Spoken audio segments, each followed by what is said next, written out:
یہ آیت تو سورہ بقرہ میں نازل ہو چکی تھی. وَلَنَبْلُوَنَّكُمْ بِشَيْءٍ مِّنَ الْخَوْفِ وَالْجُوعِ وَنَقْصٍ مِّنَ الْأَمْوَالِ وَالْأَنفُسِ وَالثَّمَرَاتِ وَبَشِّرِ الصَّابِرِينَ. ہم لازماً آزمائیں گے تمہیں، لازماً آزمائیں گے. خوف سے، بھوک سے، فقر و فاقے سے، جان اور مال اور ثمرات کے ضیاع سے اور زیاں سے. فصل تیار کھڑی ہے اور عین وقت آ گیا ہے جنگ کا، اور وقت پر فصل کھجور کی اتاری نہ گئی تو تباہ ہو جائے گی. لیکن نہیں، نکلنا ہے. یہی معاملہ تھا جو کہ تبوک کے موقع پر ہوا ہے. قحط کی کیفیت تھی اور اب فصل تیار تھی، اب ساری امیدیں اس فصل پر تھی، کھجور کی. لیکن ظاہر ہے کہ کھجور کی فصل اتارنا کوئی عام خواتین کا کام تو نہیں ہے. لیکن مردوں سے کہا جا رہا نکلو اللہ کی راہ میں، سب کے سب. پہلی مرتبہ نفیر عام تھی، ہر صاحب ایمان نکلے. تو ایک بہت بڑی آزمائش. تو جو راسخ الایمان تھے، صادق الایمان تھے، ان کا رد عمل سچویشن ایک ہی ہے. منافقین کہہ رہے ہیں ما وعدنا اللہ ورسولہ الا غرورا، ہمیں تو اللہ اور اس کے رسول نے سبز باغ دکھا کر مروا دیا. اور اہل ایمان کہہ رہے ھذا ما وعدنا اللہ ورسولہ وصدق اللہ ورسولہ وما زادہم الا ایمانا وتسلیما. اور ان میں نہیں کوئی شے بڑی مگر ایمان اور تسلیم کے. جبکہ وہ جو ایک کانسٹیٹیوشنل ایمان ہے وہ ایک جامد شے ہے. It's a legal status that you get as a Muslim. تو یہ اسٹیٹس نہ گھٹتا ہے نہ بڑھتا ہے. یہ نہیں ہو سکتا کہ ایک باپ کے اگر دو بیٹے ہیں اور ایک متقی ہے، زاہد ہے، عابد ہے، تہجد گزار ہے، دوسرا فاسق و فاجر ہے، تو وراثت میں اس تہجد گزار کو زیادہ حصہ ملے اور دوسرے کو جو ہے وہ کم ملے. نہیں، ایکول. المسلم کفو لکل مسلم. تمام مسلمان آپس میں جہاں تک ان کے لیگل اور پولیٹیکل حقوق کا تعلق ہے برابر. تو یہ فرق ہے ایمان اور اسلام میں. البتہ یہ میں آپ کو بتا چکا ہوں کہ یہ بھی ہو سکتا ہے کہ اسلام پہلے آئے، ایمان بعد میں آئے. ہم میں سے جب بھی اللہ تعالیٰ کسی کو نصیب فرما دے حقیقی ایمان، یقین والا ایمان، جیسے میں نے دعا کی اللہم نور قلوبنا بالایمان، اے اللہ ہمارے دلوں کو منور کر دے، روشن کر دے ایمان کے ساتھ، نور ایمان سے جگمگا اٹھے ہمارا دل. واشرح صدورنا للاسلام، اور ہمارے سینوں کو کھول دے اسلام کے لیے، اسلام کی ہر شے ہمیں حسین نظر آئے. حضور صلی اللہ علیہ وسلم کی حیات طیبہ کے آخری ایام میں یہ واقعہ پیش آیا کہ حضور مسجد نبوی میں تشریف فرما ہے، مجمع موجود ہے. اچانک ایک شخص ظاہر ہوتا، شدید و بیاض ثیاب،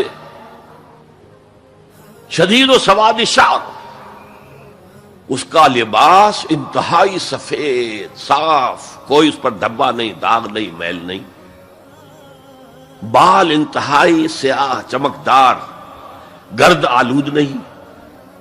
ولا یعرفہ احد منا، اور ہم میں سے اسے کوئی پہچانتا بھی نہیں تھا.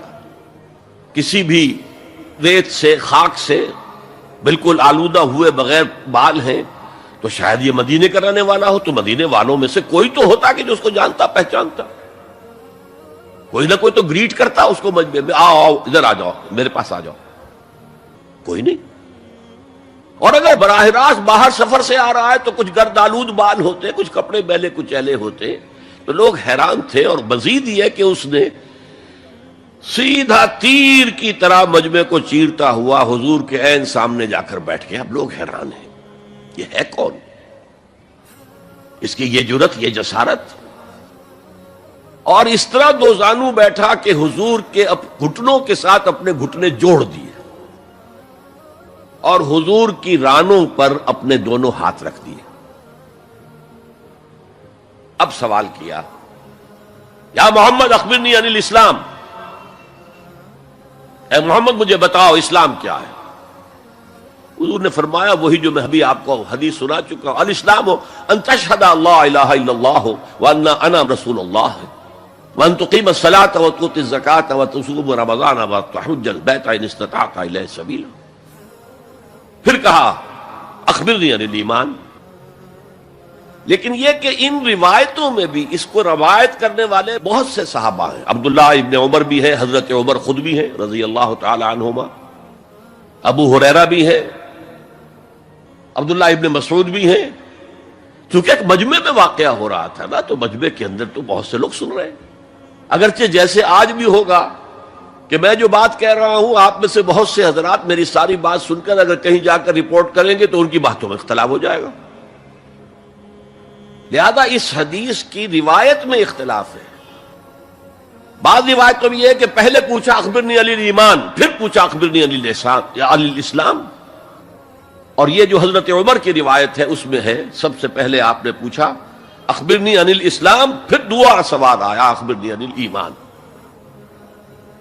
اچھا، اس کے بعد دو سوال اور بھی کیے، اب میں تفصیل میں نہیں جا سکتا. پھر وہ شخص چلا گیا. حضور نے کہا ذرا اس کو بلانا واپس، تو دیکھا تو کہیں بھی نہیں. زمین کھا گئی، آسمان اچک کر لے گیا، اللہ جانے. تب حضور نے فرمایا اوہ یہ جبرائیل تھے جو تمہیں تمہارا دین سکھانے آئے تھے. یعلمکم دینکم اذ لم تسألوہ، جبکہ تم نے اس کے بارے میں سوال نہیں کیا. اور یہ پہلی بار ہے کہ میں جبرائیل کو پہچان نہیں سکا. انسانی شکل میں وہ آئے اور میں پہچان نہیں پایا، ورنہ اکثر حضرت دہیہ کلبی کی شکل میں آتے تھے انسانی صورت میں. جب بھی حضرت جبرائیل آتے تھے، حضرت دہیہ کلبی جو ہے وہ بہت ہی حسین جوان رانا، ان کی شکل میں آتے تھے. بہرحال یہ اتنا اہم مسئلہ ہے کہ اس کو کلیئر کرنے کے لیے کہ دودھ کا دودھ پانی کا پانی علیحدہ ہو جائے. ایمان کیا ہے، اسلام کیا ہے. دنیا کا نظام اسلام پر ہے، ایمان پر نہیں ہے. آخرت کا معاملہ ایمان پر ہے، اسلام پر نہیں ہے. کوئی شخص مسلمانوں کا بہت بڑا قائد ہو، بہت بڑا لیڈر ہو، لیکن ہو سکتا ہے آخرت میں زیرو ہو. میں حدیث سنا چکا ہوں آپ کو. ایک شخص دنیا میں شہید سمجھا جا رہا تھا، ایک شخص دنیا میں بہت بڑا عالم سمجھا جا رہا تھا، ایک شخص دنیا میں بہت بڑا سخی سمجھا جا رہا تھا، اور اللہ نے سب کے دعوے جو ہیں ان کی نفی کر دی. تم نے جنگ کی تھی اس لیے لیقال جریء کہا جائے، بہت ہی جری آدمی ہے صاحب، بہت بہادر آدمی، کیا کہنے اس کے. لیقال سخی، بھائی بڑا سخی آدمی ہے، سخاوت کے دریا بہا دیے اس نے. بھائی بہت بڑا عالم ہے، اس سے علم کا کتنا جو ہے لوگوں کو فیض پہنچا ہے. وقت قیلا، یہ تمہارا مقصود تھا، وہ مقصود دنیا میں حاصل ہو چکا، تمہاری شہرت کے ڈنکے بج چکے، اب یہاں تمہارے لیے کچھ نہیں. اور پھر اللہ حکم دے گا اور فرشتے منہ کے بل گھسیٹتے ہوئے اسے جہنم میں جھونک دیں گے. تو وہ اسلام وہاں کام نہیں آئے گا، بلکہ اسلام کیا، اسلام پر اتنی اضافی خوبیاں بھی کام نہیں آئیں گی. رب رب کر دے بڈھے ہو گئے اتے ملا پنڈت سارے، رب دا کھوج کھرا نہ لبا اتے نہ کیتے بئی نظارے.